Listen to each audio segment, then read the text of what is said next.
નમસ્કાર ખેડૂત મિત્રો, આજે આપણે આવ્યા છીએ ગામ મોટીમાળ, તાલુકો ધોરાજી, જિલ્લો રાજકોટ. ધનસુખભાઈ પાઘડાની વાડીએ તેને પોતાની વાડીમાં પાયાના ખાતરો તથા પારા ચડાવતી વખતે કેજીન કંપનીના ખાતરો અને દવાનો ઉપયોગ કરેલો હતો. તો આપણે જાણીએ કે એને શું એવું કરેલું હતું કે જેથી કરીને કપાસ એનો અત્યારે બહુ સારો છે. ધનસુખભાઈ, તમારો મોબાઈલ નંબર બોલો અને તમે પાયામાં અને પારા ચડાવતી વખતે શું નાખેલું હતું તે અમારા ખેડૂત મિત્રોને જણાવો. Mobile number 9131545239. હવે પાયામાં કમ્પોઝ નાખ્યું અને બાયો એનપીકે અને પ્રોમ એ 3 ખાતર નાખેલા છે. અને પારા ચડાવતી વખતે બાયો એનપીકે અને પ્રોમ અને જીકારા. બરાબર.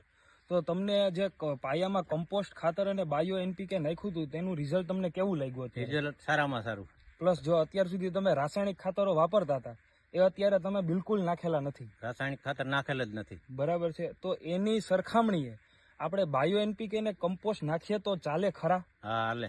બરાબર છે.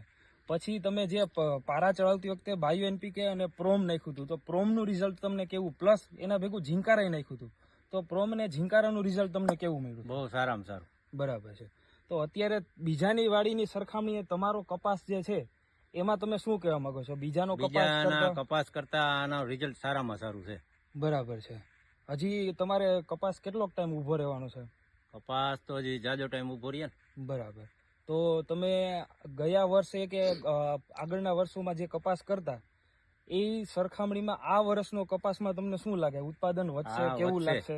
આ વર્ષે ઉત્પાદન વધશે અને વરસાદ બહુ હતો એના હિસાબે નબળું હતું તો બીજા કરતા અટાણે સારામાં સારું. બરાબર.